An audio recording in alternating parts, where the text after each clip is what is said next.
సహజంగా రాజకీయాల్లో విపక్షాలు ఆందోళన చేస్తూ ఉంటాయి. పోలీస్ స్టేషన్ల ముట్టడి, ఇతర అనేక రకాల కార్యక్రమాలు విపక్ష పార్టీల వైపు నుంచి చూస్తుంటాం. కానీ ఆంధ్రప్రదేశ్లో అందుకు విరుద్ధంగా సాగుతుంది. అధికార పార్టీ నేతలే రోడ్డెక్కుతున్నారు, అలజడి సృష్టిస్తున్నారు, ఏకంగా పోలీస్ స్టేషన్ల మీద దాడికి దిగుతున్నారు. పోలీస్ స్టేషన్లో పోలీసుల అడ్డంకుల్ని ఛేదించి స్టేషన్లోకి చొరబడి విధ్వంసం సృష్టించడానికి కూడా తెగబడిపోతున్నారు. ఏంటి దీనికి సంకేతం?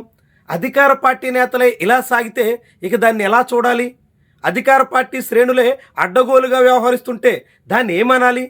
ఇంతటి అరాచక వ్యవహారం ఆంధ్రప్రదేశ్ కేంద్రంగా సాగుతున్నటువంటి వైనం అత్యంత విస్మయకరంగా కనిపిస్తోంది. ప్రశ్న ఛానల్ నిర్వహిస్తున్న రావణ్ అనే వ్యక్తి మీద ఇప్పటికే అధికారాన్ని ఉపయోగించుకుని అనేక కేసులు పెడుతున్నారు. ఒక కేసులో బెయిల్ వస్తే మరో కేసులో వేధించే ప్రయత్నం చేస్తున్నారు. నిజానికి ఆయన మాట్లాడిన మాటలకే ప్రభుత్వం శిక్షించాలనుకుంటే మొదటి కేసుతో సరిపెట్టేది. కానీ ఆయన్ని వేధించాలి, వెంటాడాలి, అలాంటి ప్రయత్నం ఇంకెవరైనా చేస్తే ఈ తీరునే అణచివేస్తాం అనే సంకేతం పంపించాలి అని జనసేన పార్టీ అధినేతలో ప్రస్ఫుటంగా ఉన్నట్టు కనిపిస్తోంది. అంతటితో సరిపెట్టుకోకుండా పిఠాపురంలో కేసు పెట్టినప్పుడు హైదరాబాద్ నుంచి పిఎస్కి పిఠాపురం తీసుకురాగానే అక్కడ జనసేన పార్టీ కార్యకర్తలు వివిధ ప్రాంతాల నుంచి వచ్చి నిరసన తెలియజేశారు. అక్కడ ఆందోళన చేశారంటే ఓకే, పార్టీగా ప్రజాస్వామ్యబద్ధంగా నిరసన వరకు సరిపెట్టుకున్నారు. కానీ ఆ తర్వాత సర్పవరం పోలీస్ స్టేషన్ ముందు నేరుగా రావణ్ వెళ్తున్నటువంటి పోలీస్ వాహనం మీద దాడి చేసే ప్రయత్నం చేశారు. కోడిగుడ్లు కూడా విసిరారు. అంటే పోలీసులన్నా లెక్కలేదు, పోలీస్ వాహనాలన్నా లెక్కలేదు, పోలీసులు అడ్డుకున్న సహించబోమన్నట్టుగా కాకినాడ కోర్టు ముందు కూడా వీరంగం చేశారు. కట్ చేస్తే అది జరిగిన తర్వాత ఇప్పుడు మళ్ళీ మూడో కేసు మచిలీపట్నం కృష్ణా జిల్లా ఎనుగదూరు పోలీస్ స్టేషన్ దగ్గర ఏకంగా లోపలికే చొరబడే ప్రయత్నం చేశారు. పోలీసుల్ని చెల్లాచెదురు చేసి నేరుగా గోడలు దూకి మరీ పోలీస్ స్టేషన్లోకి వెళ్ళే ప్రయత్నం చేయడం అంటే ఎంత అరాచక మూక ఆంధ్రప్రదేశ్లో రాజ్యమేలుతుందో, ఇలాంటి అరాచక మూకకి నాయకుడిగా పవన్ కళ్యాణ్ ఎలా దీన్ని ఆస్వాదిస్తున్నారో అంతుబట్టనటువంటి అంశంగా చెప్పాల్సి ఉంటుంది. ఎప్పుడైనా వ్యక్తులు మందు కొడితే వాళ్ళ ఆరోగ్యం చెడుతుంది, సిగరెట్ తాగుతుంటే పక్కనున్నటువంటి వాళ్ళకు కూడా పొగ కారణంగా అనారోగ్య సమస్యలు వస్తాయి. కానీ ఇలాంటి అరాచక గుంపుని ఎంటర్టైన్ చేస్తే ఆ సమాజమే పూర్తిగా చిన్నాభిన్నమైపోయే పరిస్థితి వస్తుంది. ఇప్పుడు ఆంధ్రప్రదేశ్లో అరాచకం రాజ్యమేలుతుందా అనేటువంటి ప్రశ్న వినిపిస్తోంది. ఇప్పటికే పోలీస్ స్టేషన్లలో సాగుతున్నటువంటి అనేక వ్యవహారాలు రాష్ట్ర వ్యాప్త వివాదాలకి కారణంగా మారుతున్నాయి.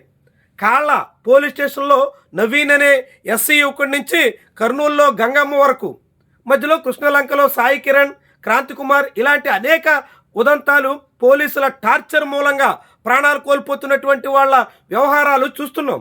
ఇదంతా ఒకవైపు జరుగుతుండగానే రెండో వైపు పోలీసులంటే లెక్కలేదు, చట్టాలంటే ఖాతరు చేయరు, కోర్టుల ముందు ఏమాత్రం ప్రశాంతత కూడా ఉంచరు. ఇలా యథేచ్ఛగా సాగుతున్నటువంటి వైను అది కూడా అధికార పార్టీయే చేయడం, అధికార పార్టీ చేస్తున్న దాన్ని పోలీసులు కళ్ళప్పగించి చూడడం చాలా విస్మయకరమైనటువంటి వైఖరిగా ఇది కనిపిస్తోంది. అత్యంత ప్రమాదకరమైనటువంటి పోకడగా మారుతోంది. ఆంధ్రప్రదేశ్లో అధికారంలో ఉన్నటువంటి వాళ్ళు ఇలా ఇష్టారాజ్యాన రౌడీయుజం చేస్తాం, గూండాయుజంతో పోలీస్ స్టేషన్లో కూడా చొరబడిపోతాం అనేటువంటి పరిస్థితి రావడం చాలా చాలా తీవ్రమైనటువంటి పరిణామంగా చూడాల్సి ఉంటుంది. ఇలాంటి ఘటనలు జరుగుతున్నా పోలీసులు మాత్రం ఎక్కడ ఎటువంటి చర్యలు తీసుకోవటం లేదంటే ఎలా అధికార పార్టీ పెద్దల కనుసన్నల్లో ఈ మొత్తం తంతు నడుస్తుందో ఎవరికైనా అర్థమవుతుంది. ప్రభుత్వానికి ఏమాత్రం చిత్తశుద్ధి ఉన్నా పోలీసు వాహనం మీద దాడి చేసినటువంటి వాళ్ళని సర్పవరంలోనే అరెస్ట్ చేయాలి. ఇక మచిలీపట్నంలో అయితే పోలీస్ స్టేషన్ లోపలికి చొరబడుతున్నటువంటి వాళ్ళని నియంత్రించాలి. ఆ తర్వాత వాళ్ళని అరెస్ట్ చేసి రావణ కన్నా ముందుగానే జైలు పెట్టాలి. కానీ ఇక్కడ అందుకు విరుద్ధమైనటువంటి వ్యవహారం నడుస్తుంది.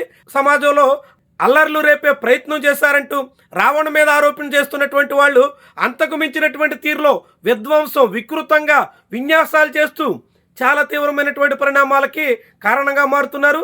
ఇలాంటి విషయాలను అడ్డుకోకపోతే ఆంధ్రప్రదేశ్లో మొత్తం లాండ్ ఆర్డరే చేజారిపోయిందనేటువంటి అభిప్రాయం కలగక మానదు.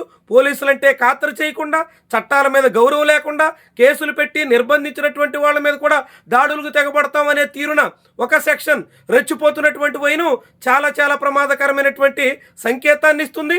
ఇలాంటి దాన్ని సమాజం పూర్తిగా నిరసించకపోతే ఆంధ్రప్రదేశ్ ఒక అరాచక గుంపుకి కేంద్రంగా మారి మొత్తం సమాజమే చిన్నాభిన్నం కావడానికి తోడ్పడుతుందనేటువంటి ఆందోళన అయితే వ్యక్తం చేయక తప్పదు.